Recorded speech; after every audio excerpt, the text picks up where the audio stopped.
Hoy vuelve José Pereira, quien fue presidente de Citgo, y vamos a conversar sobre la industria petrolera venezolana, desde el punto de vista de negocio, social y político. Bueno, José, nuevamente te tenemos acá.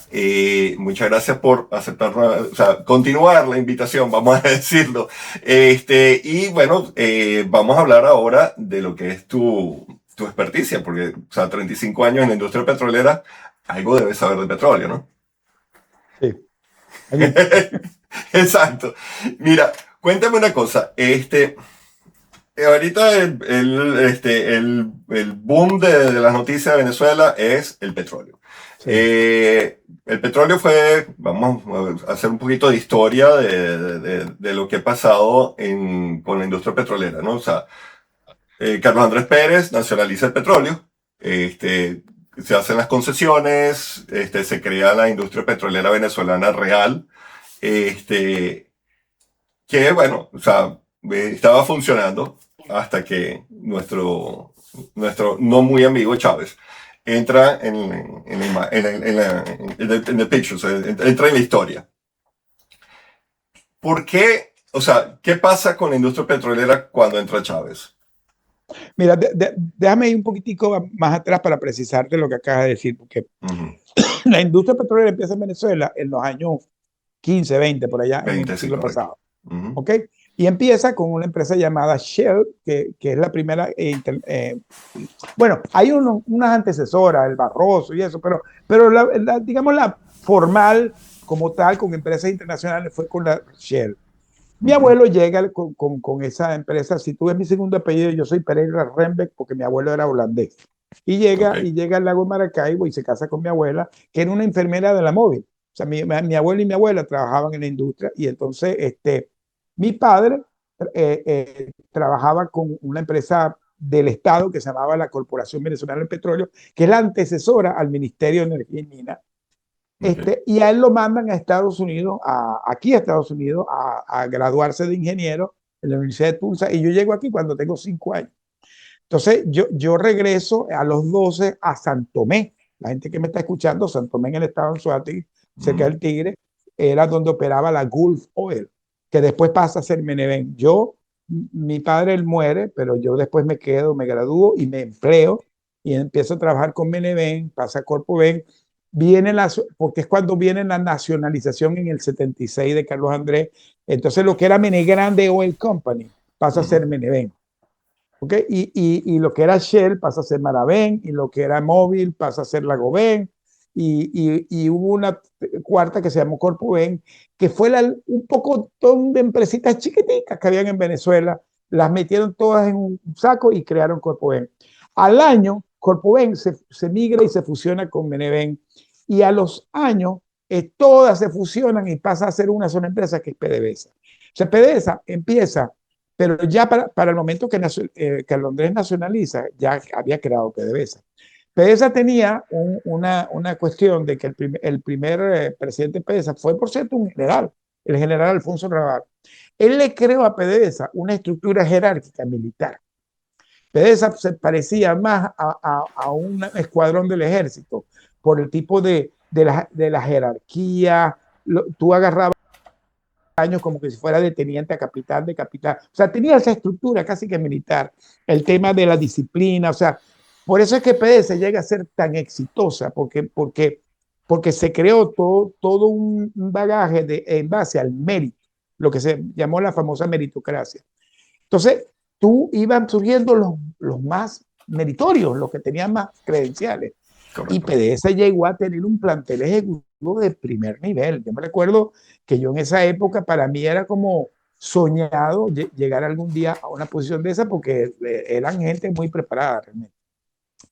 Pero entonces en los años Y que 90, se hacía carrera dentro de la empresa. no, es que yo te digo una cosa, uno llamaba a PDS, uno le decía era la industria, Ujú. o le decía mi compañía, la gente la sentía suya.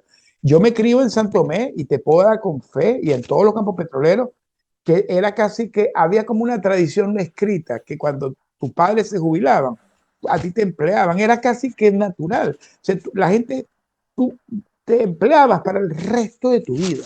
sea, para los próximos 40 años. Ya eso era como algo que estaba metido en tu cabeza, que en los próximos 40 años tu familia le ibas a criar a través de la industria. Entonces, en los años 90 ocurre el tema de que porque el vaivén petrolero, hay una fluctuación en los precios y PDVSA no tenía para seguir invirtiendo en los campos.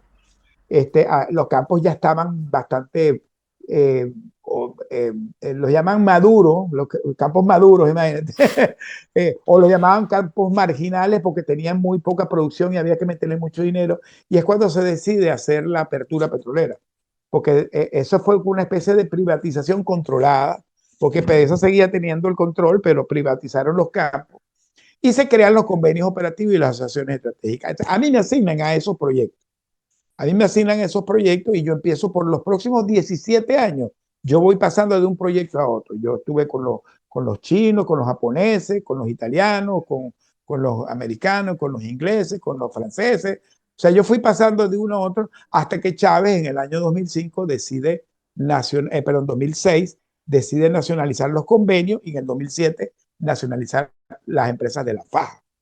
Entonces ahí es cuando yo regreso a PDVSA, después de tan poco de años fuera, y cuando llego a PDVSA me encuentro una empresa, yo no la reconocía, ya el paro tenía 3, 4 años que había pasado, gente nueva, una empresa totalmente distinta.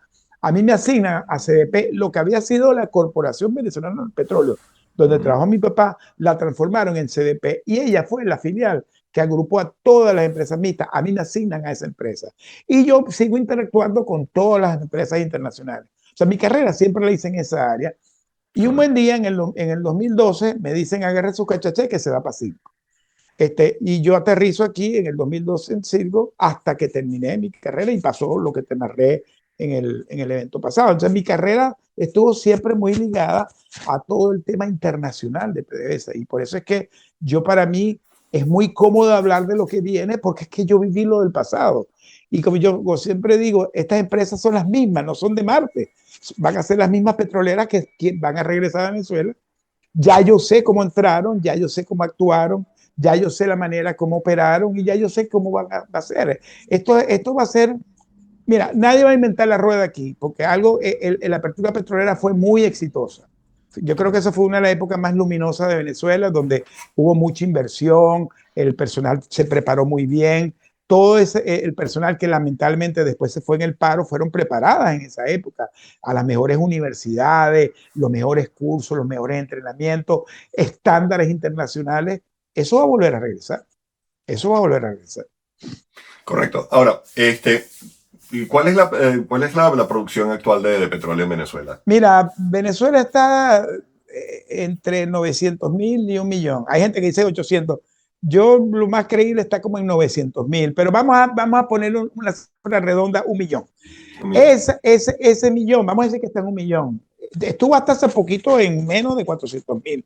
Eso volvió a subir porque al darle la licencia a Chevron, Chevron logró rescatar muchísima producción. O sea, porque si no fuera por Chevron, la producción de Venezuela quizás está en 400.000, después de haber estado en 3 millones. Sí, exacto. Ahora, hay una cosa que te quería preguntar.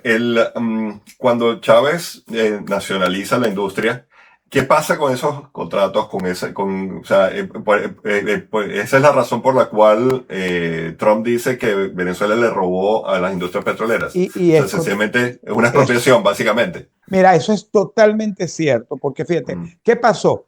En abril del 2007 se dicta un decreto que se llama el decreto 5200, que fue el del decreto de expropiación. Se les dio 4 meses a las empresas para que dijeran el sí o el no. Yo, por cosas de la vida, porque yo estaba trabajando con Petrolera Meriven en ese momento, y el presidente de Petrolera Meriven era un hombre llamado Roy Lyon, que era de Conoco. Y él se acababa de retirar de Meriven y lo habían nombrado presidente de Conoco de Venezuela. Yo estoy con él en una reunión cuando el hombre lo llaman y se pone pálido. Él era un hombre moreno porque era de una isla de acá, la isla de Bélice, un hombre moreno. Yo siempre le echaba broma, le decía que él lo tiraban en petar y pasaba desapercibido. Sí, porque era un tipo que tenía facciones que parecía criollo. Entonces, era americano, pero parecía criollo. Entonces, él se pone pálido y le dice a toda la gente Conoco que estaba en la mesa, estaban negociando el tema de la transición. Y dijeron, señores, Conoco acaba de dar la instrucción de que todos los empleados de Conoco se paran de la mesa y nos vamos para la casa, no hay negociación. Ahí es cuando Conoco se para de la mesa. Y al mismo tiempo ya Exxon lo había hecho en Caracas. Yo estoy en Puerto La Cruz con Conoco, Exxon está en Caracas con otro grupo. Ellos deciden pararse. Cuando ellos toman esa decisión, Chávez decidió expropiarlo. Y expropiarlo, quitarles todo y no les pagó. Ellos tuvieron que irse a arbitrajes internacionales. O sea, todos los equipos, todo lo que tenían, se quitaron todo. Conoco era la empresa, yo me atrevo a decir que la empresa que tenía mayores activos en Venezuela era Conoco, porque tenía Petrolera Meriven, tenía Petrosuata, tenía un proyecto que se llamaba Corocoro, que terminó siendo Petrojunín allá en Guiria, y tenían un proyecto de gas que quedaba en el Zulia, Cardón 4. Tenían 4 grandes proyectos, inversiones de billones de dólares. Ellos perdieron todo eso, o sea, se los quitaron, literalmente se los quitaron. Ellos se van de Venezuela y tuvieron que hacer arbitraje. Conoco todavía hoy está en arbitraje después de 20 años. Exxon llegó a un medio arreglo, pero cuando Trump habla de que los expropiaron, sí, eso es cierto, ellos no les pagaron, les quitaron sus cosas, sí. Exacto, o sea, porque al final los equipos eran de ellos, sí, el petróleo puede ser venezolano, pero los equipos de extracción eran de ellos. Mira, Alejandro, esa gente hicieron inversiones de billones de dólares. Yo te digo, yo estaba ahí, las inversiones eran masivas, o sea, porque se construyeron refinerías, no se construyeron refinerías, se construyeron mejoradores, pero se tiraron miles de kilómetros de tuberías, se hicieron las unidades en el campo. Por ejemplo, se hizo la unidad de Vare allá en el Tigre, se hizo el Copén en Morichal, o sea, se hicieron instalaciones que hoy día todavía están. Correcto, o sea, están, pero sabemos que necesitan recuperarse porque no, el mantenimiento ha sido no, eso está en el suelo, Exacto, o sea, esas son, yo diría que son las fases de la recuperación petrolera. Primero es ver qué es lo que queda funcionando para repararlo, o sencillamente olvidarse lo que hay ahí y empezar de nuevo. Hacer una auditoría completa. Mira, yo que conozco los pozos de la Faja, nosotros, porque de hecho yo entre uno de los proyectos que estuve en Petromonaga, que era la que quedó de ExxonMobil, que era operadora Cerro Negro, pasó a ser Petromonaga. Nosotros tuvimos un cierre de campo en el año 2008, al año de la nacionalización, tuvimos que cerrar el campo en Morichal, en el Copén. Pero hicimos un cierre seguro. Un cierre seguro se hizo con vapor, eso que está sucediendo ahorita en Venezuela, eso ha sido una canibalización. Es que a mí me lo cuentan, que lo que hacen es que los chatarreros han llevado los cabezales, los pozos, eso está abandonado. O sea, eso hay que hacer una auditoría. Y lo malo de eso es que como el crudo de la Faja es un crudo extra pesado, si tú no le haces un mantenimiento adecuado, esa tubería se pega. Cuando vayan a tratar de entrar, hay una altísima probabilidad que muchos pozos se van a ver perdidos y van a tener que perforar. A veces es preferible perforar el pozo al lado que tratar de recuperar un pozo que te sale más costoso. Entonces, eso va a ser parte de este proceso. Se va a hacer porque se va a hacer, porque el petróleo está ahí. Y el petróleo tiene una de las cuestiones que es masivo en inversión de capital, pero el retorno es muy rápido también. Entonces, correcto, ellos van a invertir. Ahora, fíjate que ahorita que estamos hablando de retorno de inversión y lo que es el capital que entraría. Por supuesto, si las petroleras están buscando invertir en Venezuela petróleo, es porque van a conseguir un retorno de capital. ¿Cuánto le darías tú de tiempo para el ROI? Lo que pasa es que aquí hay un tema ahorita que creo que es el reality check que tiene Trump y creo que va a ser digamos, el tema a sopesar, porque yo no sé si te acuerdas de la reunión que hizo Trump en la Casa Blanca, que fueron todas las 14 petroleras que el presidente de Exxon tomó la voz. Correcto. Ese señor cuando habló, no habló por Exxon, él habló por todas. Mira, yo fui presidente de una empresa. Yo cada vez que iba a reuniones, yo me cuadraba, como dice uno, con las otras empresas y nombrábamos un vocero y esa persona era el que hablaba, pero hablaba por nombre de todos. Es decir, cuando el presidente de Exxon habló, él no habló por Exxon, él habló por todas. Eso sí, ya estaba hablado.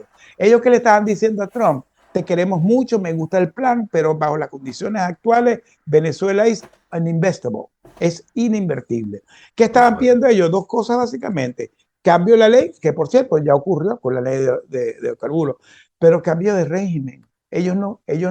Una de las cosas que necesita la petrolera es confianza. Y ellas, hay ahorita todo un tema de poner a Delcy Bonita como una persona que es pro-friendly, pero ¿y dónde está todo el aparataje que está detrás? Esa maquinaria criminal que Lo que está. Y pasa, ahí lo ves con lo que pasó ayer con Guanipa. Eso es un gran ejemplo. claro, lo Toman que una pasa decisión y que, al día siguiente la echan para atrás. ¿Qué exacto, garantía tiene esta gente que no los expropien? Entonces, el tipo de Exxon exacto. está picado de culebra y lo dijo, ya me expropiaste 2 veces, porque pasó cuando le expropiaron la Creole, que pasó a ser la Goben, y le Ujú, expropiaron cuando Cerro Negro, que pasó a ser Petromonaga. O sea, dos correcto. veces le quitaste los activos. Ellos digan, coño, no me lo vas a hacer. O sea, ellos están pidiendo eso, y ahí es donde yo creo que eso es lo que quizás va a empujar a que esta transición sea más corta que larga. Bueno, tienes razón porque el dinero es el dinero mueve montañas, como bien dice. Porque el Pero, dinero va a ser el reality check de todo esto. pero vamos a estar claros, Delcy es una pantalla que obedece a su nueva jefa, que está en una oficina, Sí, ahí en Campo Alegre. exacto, no, en Campo Alegre En no, ¿cómo se? Vista Alegre, ¿no? Santa Fe, por ahí, donde está el Ajá, mirador de bueno, Santa sí, Fe. sí, Exacto. Su ok, nueva jefa está en el mirador de Santa Fe y el jefe mayor está aquí cerca de mi casa, aquí en Washington. sí. Y eso sabemos que ella es sencillamente un títere para que no exista un estallido social que podría ocurrir. Y es para controlar muchas cosas. Pero que estamos hablando. O sea, el dinero mueve montañas y eso puede hacer que se acelere el proceso de estabilización de Venezuela. Porque vamos a Entonces, estar claros, las petroleras, mm, esto se va a resolver es cuando haya un verdadero cambio hacia la democracia, que haya un gobierno correcto. que sea friendly, Ujú. que no tenga que estarlo monitoreando y carajeando, sino que sea un aliado natural, que sea de verdad pro empresa y que no sea que lo estás haciendo porque no tienes otra opción. Exacto, Porque no, esta que gente, quiera recuperar el país, porque y entonces básicamente es una recuperación. mira, para mí la recuperación petrolera, y si tú me lo dices, va a ser muy rápido, a pesar de que esos aparatos están en mal estado. Va a haber compra masiva de equipos y materiales de bienes de capital, porque aquí yo vivo en Houston. Mira, si algo tiene esta ciudad, que aquí la capacidad de respuesta, tú ves aquí camiones yendo hacia Midland, tú ves en las autopistas cómo van camiones de tubería a cada rato. Un camión de eso, en vez de mandarlo para Midland, lo montas en un barco y lo mandas para Venezuela. O sea los equipos existen No, y claro, el recurso va a existir. Y la gente que no está, pero va a estar. Porque muchos de los venezolanos que están en el mundo, que tienen la experticia, cuando se presenten las condiciones y le digan, te quieres venir para acá y te vamos a pagar sueldo en dólares, más de uno ya debe tener las maletas ya esperando que lo llamen. Porque eso, yo te lo digo, yo estoy recibiendo llamadas de mucha gente, de muchas empresas que están interesadas, porque la gente ha visto como que la gente presiente que algo viene y el que va a venir. Las empresas van a ir sí o sí, más allá de que demoren un poquitico por esto, por ello, pero ellas van a entrar, porque primero, ¿tú crees que Conoco no va a querer que le regresen todo lo que le expropiaron? Y que de paso pueda cobrar la deuda que tiene 20 años tratando de cobrarla, que por cierto tienen embargadas a Circo. Que ellos puedan recuperar ellos esto y que de paso tengan ganancias. O sea, ¿quién no va a querer hacer eso? Por Dios? por supuesto, ¿no? O sea, quién no quiere un negocio donde vas a ganar más de lo que ya tenías? Así es. Ahora, vamos a llegar al momento, acelerar un poquito el tiempo. Hay una estabilidad social, vamos a decir, una estabilidad social, una estabilidad política, y sobre todo una estabilidad legal para que Venezuela sea invertible, ¿no? Correcto, Que pueden invertir en estas empresas. correcto. Entonces, estas empresas, por supuesto, van a explotar el petróleo venezolano y lo van a vender. Me imagino que esto es un negocio de porcentajes, de cuánto me llevo yo, cuánto te quedas tú, ¿no? Ahora, ¿qué pasa con ese dinero que le queda a Venezuela? Ese dinero que le queda a Venezuela, si fuese manejado, ok, vamos a hablarlo, ¿qué se llama? Sesgo político, sin la Exacto, corrupción y todo eso. sin corrupción, si que fuese manejado sin corrupción. ¿En cuánto tiempo podría recuperarse Venezuela? Porque le va a entrar mucho dinero. Claro que sí. ¿En Mira, cuánto tiempo podría recuperarse Venezuela de todo este desastre en el que hemos estado durante 20 y pico de años, 26 mira, años? aquí van a ocurrir dos cosas. Ujú. Te voy a decir, va a haber el tema petrolero, pero va a haber el tema de la reestructuración de la deuda, porque recuérdate que Venezuela tiene un problema, que Venezuela adquirió mucha deuda, entre los cuales, por cierto, está el famoso bono 2020 ese ilegal que emitieron aquí, que tiene a Sigo también metida en ese paquete, pero están varias emisiones de bonos que están todas en default. Toda la emisión de bonos de Venezuela tienen años en default. Las empresas, las tenedores de los bonos, que básicamente son eh, de aquí de Estados Unidos, inversores institucionales, bonistas, casas de hedge fund, etcétera, Correcto. ellos tienen años que ellos no ejecutan el default, porque si ellos ejecutan el default, pierden. Entonces ellos han estado como corriendo la arruga a ver qué pasa. Esta es la oportunidad de oro que tú te puedas sentar a negociar con los tenedores de la deuda y eso va a ser una negociación rapidísima. Mira, yo veo eso rapidísimo, porque ellos van a tener la opción de que pueden reestructurar su deuda, tú aplanas, lanzas la deuda en un horizonte más lejos para el 2040, firmas una nueva deuda, nueva emisión de bonos y ellos recuperan su capital que les deben y siguen cobrando intereses. Eso va a ocurrir. Eso yo, sinceramente, yo no le veo problema a eso porque ahora tienes un plan. Ya ahora tú le puedes decir al bolista, pero ahora está este plan, está la empresa americana, ahí está el crudo, tenemos este plan, ellos se van a montar en el barco. En el lado de las empresas, va a haber ahorita un proceso de auditoría, a ver dónde estamos, qué tan malo es el daño. De nuevo, el dinero va a estar para invertir. O sea, esas dos cosas ocurriendo en paralelo, al mismo tiempo que hay un tercer factor que la gente no está viendo, el sistema eléctrico nacional. Tú tienes que recuperar el Exacto. sistema eléctrico nacional porque no puede haber inversión petrolera con el sistema que tienes ahorita. Entonces tú también tienes que recuperar el sistema eléctrico y tienes que recuperar las realidades porque por ahí es donde van a pasar los camiones. Entonces esto va a ser un proceso acelerado en general. Esto va a ser algo que cuando tú lo veas va a ser masivo porque una de las cosas que tiene la industria petrolera es que tiene un efecto multiplicador muy grande. Mira, yo cuando estaba en Ameriden, cuando se empezó a construir el mejorador, yo era el tesorero. Yo era el tesorero. Y la primera vez, estoy hablando de enero del 2000, hace 25 años. Y yo me recuerdo cuando yo fui a donde iba a estar el mejorador, eso era una montaña en José. Y nosotros empezamos a construir y yo tenía que hacer el cash call de lo que se iba a necesitar para el siguiente mes. Entonces yo le pedía, porque los tres socios eran PDVSA, Conoco y Chevron. Entonces yo le mandaba el cash call a Conoco y Chevron porque ellos pagaban por PDVSA porque PDVSA no tenía plata. Entonces ellos le ponían el dinero a PDVSA. O sea, después se hacía una compensación ahí. Pero el dinero empezó a fluir. Mira, el efecto multiplicador que eso generó fue una cosa brutal. Te voy a poner un ejemplo. A mí me llegaban gente, asignaban gente, venían expatriados y nosotros le poníamos a una persona del RISTEP para que ellos fueran a ver sus casas donde se iban a mudar.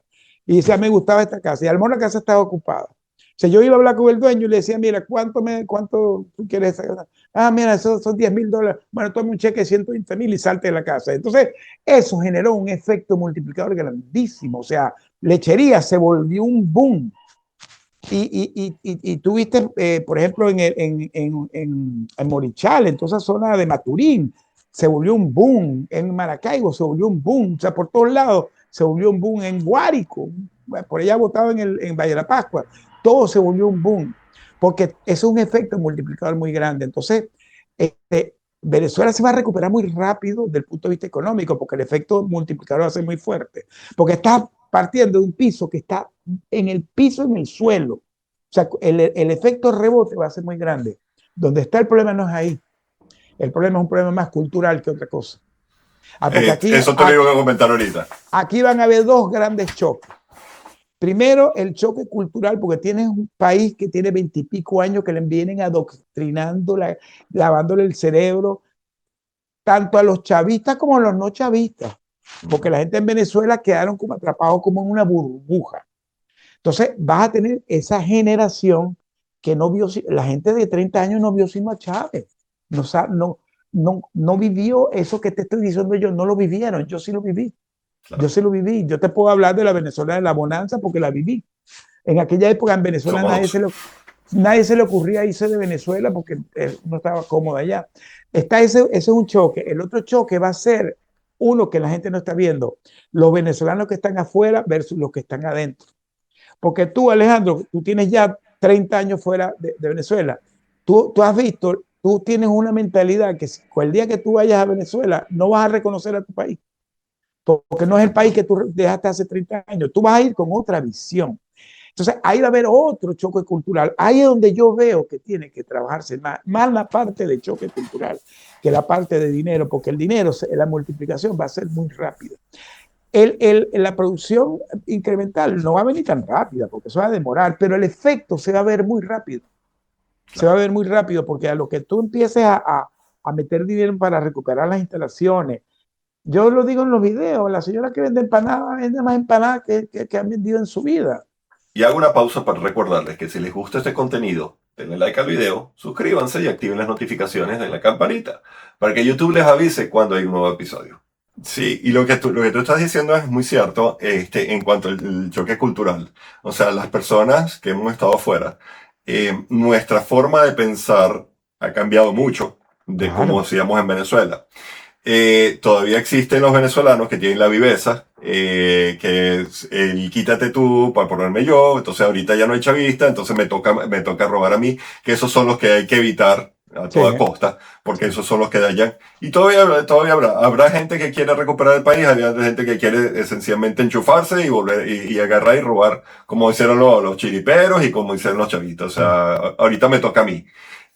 Pero va a venir una gente también con otra mentalidad, como dices tú, lo que estábamos afuera, va a venir con una mentalidad de inversión, una mentalidad que tú sabes que tú tienes un X dinero invertido, que tú tienes que tener un retorno de inversión, que tú tienes que trabajar, que tú vas a generar empleo, pero aparte de generar empleo, tú tienes que, bajo unas normas vamos a hablarlo, unas normas corporativas que no existen ahorita en Venezuela.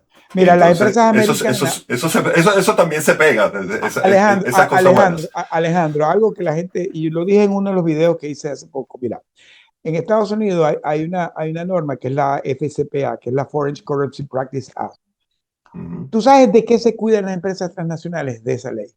Porque cuando tú eres una empresa americana y estás trabajando en el extranjero, tú eres susceptible de compliance, eres vigilado. Y si tú eres venezolano americano, tú vas a ser susceptible porque tú tienes nacionalidad americana. Claro. Entonces tú no puedes ir con mentalidad de guisero porque tú vas a terminar preso, así de sencillo. No, y no Entonces, solamente eso, sino empresas transnacionales también son empresas públicas. Entonces, exacto, esa es la otra, y tienen cotizan en la SEC. otras, exacto, tienen otras normas que son más estrictas todavía. Mira, la gente que cotiza en la SEC, yo te digo porque nosotros que estando en SEC teníamos que hacer unos reportes en lo que llaman el 10K y el 10Q, que lo haces todos los trimestres. Una cosa loca la cantidad de controles que tienes que hacer. Entonces, Exacto. eso va a crear cierto parámetro corporativo que las empresas no se van a poder salir. No, ese chanchullero que hay ahorita, eso no va a ocurrir, por lo menos a ese nivel que ocurre. Claro. Lo otro es que la mentalidad de las empresas americanas. Mira, yo trabajé muchos años como te digo, con estas empresas.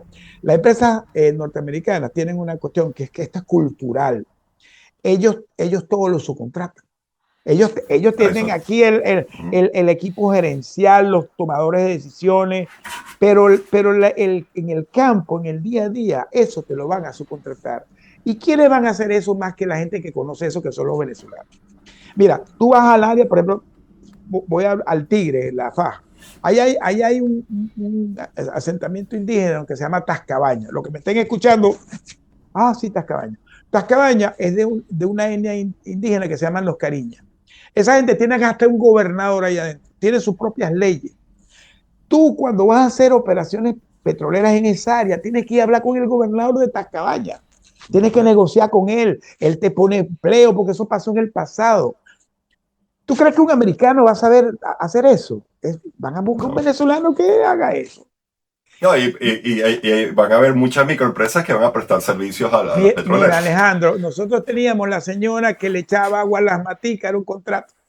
Venía Exactamente. todas las mañanas a echarle agua a la matica, eso era un contrato. Bueno, Todo eso genera un efecto multiplicador muy grande. Pues entonces, yo le digo a la gente, porque a mí me escriben, ¿y qué hacemos? Prepárense. Si usted tiene su negocio, vaya montando su empresita, vayan preparándose, porque esto va a ser masivo. O sea, es que van a haber tantas actividades. Mira, Venezuela tiene tanto por hacer, mi hermano, que yo creo que esto no se va a dar abasto. No se va a dar abasto. Yo me recuerdo siempre cuando el plan 4 de Sidor fue tanto que tuvieron que traer nómina de afuera. A lo mejor vamos a tener que traer empleados de Bolivia, de Perú, de otros países, porque no se va a dar abasto. Créeme que no se va a dar abasto. bueno, espero que puedan regresar muchos venezolanos que necesiten Bueno, el trabajo y la... yo creo que esto va a ser el revival de Venezuela. Bueno, o sea, cuando yo escucho a María Corina decir que este va a ser el hub de Latinoamérica, yo no creo que de Latinoamérica, yo creo que del mundo. Venezuela va a ser el hub del mundo. Mira, si es llevada bien como debería ser, vamos a, no lo llevemos al perfecto porque eso no existe, porque como siempre hay esta clase de gente enchufados, pero aún vamos a llamarlo un ideal más o menos.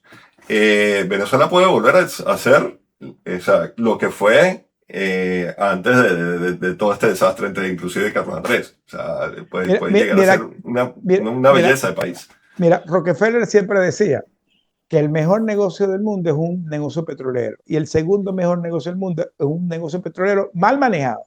Estos tipos fueron tan malos que hasta eso lo echaron a perder. O sea, pero un negocio petrolero medio mal manejado sigue siendo bueno. Ahora, ¿qué pasa ahora? Ahora viene un poco la reflexión, porque la gente me pregunta, ¿y qué va a pasar con los empleados de PDVSA? Bueno, aquí hay una realidad, esto es algo que hay que echarle coco, porque PDVSA se llenó de un gentío que no hacían falta. Ahorita me dicen que son 85.000 trabajadores cuando esa empresa con 25 más que funcionados, o sea, tiene 60.000 personas además. Ahí va a haber un proceso que lamentablemente va a ser de reingeniería. Muchas de estas empresas que vienen, porque eso pasó cuando la apertura petrolera, muchas personas, yo digo muchísima gente que venían de las filiales que sencillamente pasaron a ser Ameriben, Petrosuata, Sincor, o sea, eso es un proceso de reacomodo natural. Y otras sencillamente montaban sus empresas. Ahí va a haber un proceso de reacomodo. Y quizás va a haber uno que otro va a quedar por fuera. Pero entonces tú dices, ay, ¿y qué hacemos con PDVSA? Yo visualizo que en el futuro, porque ahora con esta nueva ley, las empresas van a tener todo el negocio, es decir, desde que perfora hasta que cobra. O sea, tú dices, ¿qué hace PDVSA ahora? PDVSA para mí va a haber un proceso de downsizing, puede que quede con ciertas áreas de esfuerzo propio que llaman, pero tiene que haber un ente fiscalizador robusto como en el pasado, en la época antes de Carlos Andrés, en la época de las concesiones, que esto se parece más a la concesión que a los convenios operativos, aunque tú no creas, ¿no? Por la manera como van a operar. Pero en la época de las concesiones las empresas hacían todo. Y el ente fiscalizador, el Ministerio de Minas, lo que hacía era regulaba, era un ente regulador. Y Claro. personas como mi papá, que lo mandaron a estudiar, fue para que se encargaran de fiscalizar. Entonces, yo veo un ente grande, robusto, con gente bien preparada, bien pagada, que sea lo que el monitorea esto. Y entonces tú dices, ajá, ¿y qué va a pasar con el dinero? Es que si tú administras adecuadamente los impuestos, las regalías, la reinversión y las empresas como el músculo, ¿cómo es aquí en Estados Unidos? ¿Tú ves al Ministerio de Minas aquí metiéndose en el negocio en petrolero? No, No, aquí en Estados Unidos eso funciona muy bien. Es un ente regulador y las empresas operan y así funciona Estados Unidos. ¿Por qué no puede funcionar en Venezuela? claro. Y luego hay, las partes de las auditorías son internas, pero también Es, son para... bueno, es que tú vas a tener auditoría interna, auditoría externa, vas a tener la SEC montada aquí en el cogote, o sea, eso vas a tener auditoría por todos lados. Y vas a estar exacto. trabajando con el sistema bancario americano que es súper regulado. O sea, estás hablando de otro animal. Fíjate que tocando ese tema, Marco Rubio, en la interpelación que tuvo en el Congreso, estuvo hablando sobre este dinero, esta cuenta que está en Qatar Ajá. ahora, donde el petróleo de Venezuela que se ha vendido, y que se le dieron 300 millones de dólares a Venezuela inmediatamente porque tenían que pagar nóminas, tenían cosas que pagar. Ahora, él está diciendo que ellos van a regular el dinero que se le da a Venezuela de la venta petrolera. Correcto. Por supuesto, lo van a regular porque no confían en Correcto. ninguno de estos payasos que están en el Sí. gobierno en este momento. Cuando entre el próximo gobierno, yo veo que esa regulación no se va a ir por muchos años.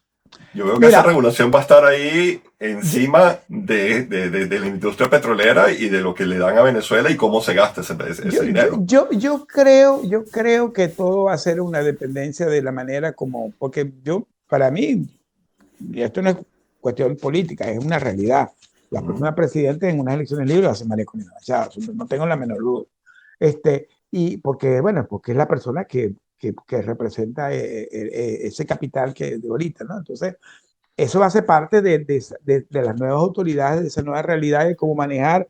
Y todo yo creo que va a depender de la manera de que tú vayas sintiendo la confianza. El gobierno americano al principio, ellos van a seguir tutelando porque ellos no van a meter esa millonada de dinero y se van a parar y se van a ir. Eso es mentira.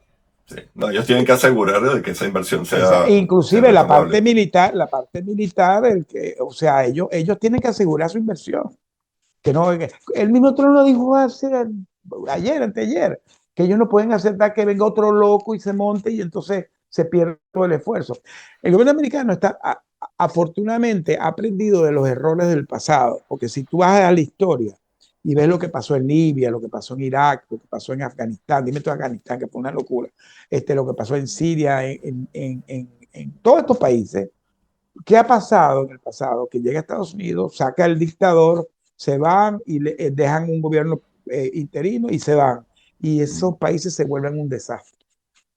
Gracias a Dios, eso no es lo que está pasando en Venezuela, con todos los problemas que hay. Ha habido un mínimo de gobernabilidad. Entonces, esa transición no nos gusta, pero es inevitable. Porque Claro. lo peor que puede pasar es que la cuestión se haga inmanejable e invivible. Lo de ayer con Cuenipa, eso es un campanazo. Porque el tipo lo detuvieron los colectivos, no fue la policía, fue los colectivos, una operación totalmente irregular. Pero es Eso que fue, fíjate que yo lo dije desde el 3 de enero y desde antes, o desde antes del 3 de enero. Lo que yo le tengo más miedo es a los colectivos. sí. ¿Por qué Estados Unidos no entra en una invasión como quería todo el mundo? No, que nos van a invadir. Y yo dije, no van a entrar en una invasión. Porque Porque les no da quieren otro miedo, Vietnam. No quieren otro porque Vietnam, no quieren sí, otro Afganistán. ¿Por qué? ¿Qué pasa? Cuando ellos entran, un soldado americano no sabe quién es del barrio, quién es un colectivo o quién es el muchacho que trabaja y que es honesto. No lo saben. Entonces es imposible saberlo. Y es por eso que tienen a estos títeres o sea, agarrados, porque son los que pueden controlar a los colectivos por ahora. sí. ¿Ok? Yo no creo equivocarme porque yo lo veo, o sea, yo lo veo muy clarito así. Pero eso es lo que tienen que eliminar, tienen que cambiar, por supuesto, o sea, la base militar, tienen que reestructurar toda la parte Pero militar. Alejandro, si tú ves la cosa, porque yo escucho que la gente en Venezuela dice, pues es que estamos en la misma. Señores, no han visto todo lo que está pasando. Para mí, esta es la caída del muro de Berlín en cámara lenta, lo que está Por pasando en supuesto, Venezuela. O por sea, el supuesto. que no lo quiera ver, esto está ocurriendo, pero está ocurriendo en nuestra cara de manera lenta, pero seguida. Todos los días ocurre algo. Esto Y, no ha parado, esto todos los y, días es. Y es como dicen ellos, las tres frases, y esta es estructurada, y evitaron. O sea, porque evitaron o sea, un problema social, este, económico. O sea, si ellos hubieran invadido Venezuela, o sea, los problemas sociales, los problemas económicos, Hubiera explotado. o sea, sí, hubiese una explosión armada horrible, muchos muertos, hambre porque no hubieran tenido posibilidad de comida, de distribución de alimentos. Y entonces esto está bien estructurado. A mí me parece que lo están estructurando bastante bien y lo Pero están viste que enfocando pasó bastante el 3 de bien. enero y al día siguiente Venezuela estaba como que Es que no tirada. pasó, no pasó nada, aquí no No pasó pasó nada. nada. O sea, Aquí no, sacaron a Maduro y que, ay, nadie, nadie, devuélvanos al presidente. nadie lloró, nadie bailó, el Porque, bailecito se quedó ahí. porque la mona, aunque se vista de seda, o sea, ella debe estar cobrando los 50 millones con su hermanito. No, y ella ¿Ok? tiene sus inversiones en Qatar. Esa mujer se va ahí cómoda. También, pero de todos Se va modos, o con el sea, noviecito ese que tiene por ahí. oye, qué mal gusto tiene el tipo este. Uy, no, no Pero tiene bueno, mal gusto, tiene bueno, una chequera. no sé Él quién sabe dónde tiene, está metido. no sé quién tiene peor gusto, pues yo lo conocí a él hace muchos años, pues yo te digo, yo trabajaba en televisión, no sé quién tiene peor gusto, si ella o él o los dos al mismo tiempo. Lo único que te digo, pobre Catherine. No, bueno, pero sí, o sea, de la manera como lo están manejando, yo veo que poco a poco, o sea, en vez de ser golpeado como fue en Afganistán, que de ser una cosa de golpe, y que volvieron o sea, perdieron todo lo que hicieron, básicamente. Creo que Venezuela tiene una más posibilidad con los planes que están estructurando ahorita. O Mira, una sea, vez que Venezuela empiece este proceso de económico, que la gente empiece a ver que ahora ujú, sí ya no es la cajita clap, que ahora sí la gente tiene recursos que van a poder, ¿sabe? Que la gente sienta eso que le está llegando. Muchos de esos colectivos se van a bajar del barco, van a quedar unos que otros anarquizados, pero ve lo que pasó en Panamá. Ve el caso panameño, entonces poco. Es más, mira, yo leí un libro, por cierto, yo lo leí estando en el DG5, la caída de Irak, narrada por un periodista de la cadena TV5 española. El tipo, él estaba cubriendo los eventos de Bagdad cuando bombardearon el Hotel Bagdad y mataron a su compañero, que era un francés. O sea, él decide escribir el libro en honor al amigo, porque él dice que él salió, cayó la bomba y el amigo estaba en el cuarto y mataron al amigo. Él narra el día que cae Saddam y estaban las fuerzas, los Quds, esos que eran supuestamente contrarrevolucionarios. Él dice que él vio desde la habitación del hotel hacia abajo y vio cómo los tipos se pararon ahí y se empezaron a rasurar las barbas y a quitarse las bromas para mimetizarse. O sea, los que iban a dar su vida por la revolución estaban cortándose la barba para que no lo reconocieran. no, En, claro, Pan en Panamá, los que andaban con los machetes con Noriega.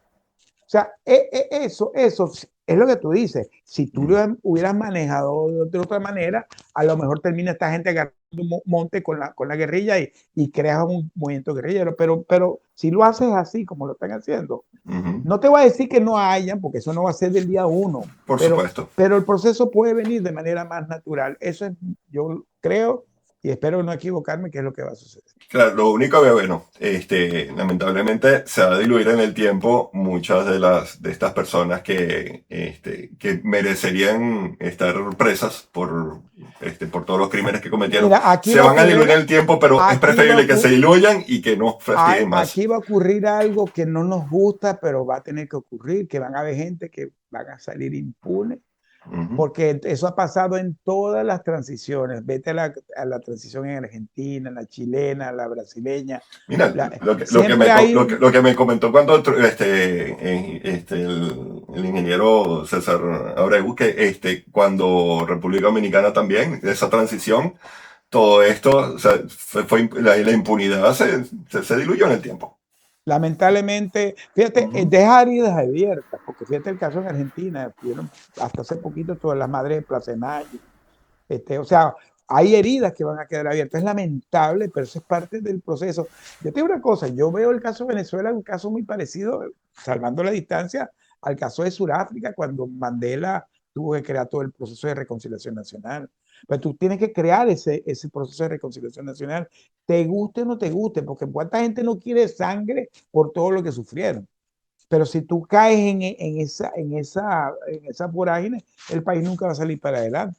Y la misma realidad de la economía, va a hacer que todo eso se vaya diluyendo. Cuando la gente empieza a ver bueno, que Mira, ahorita yo conozco mucha gente que me ha estado contactando. Yo me crié en un campo petrolero.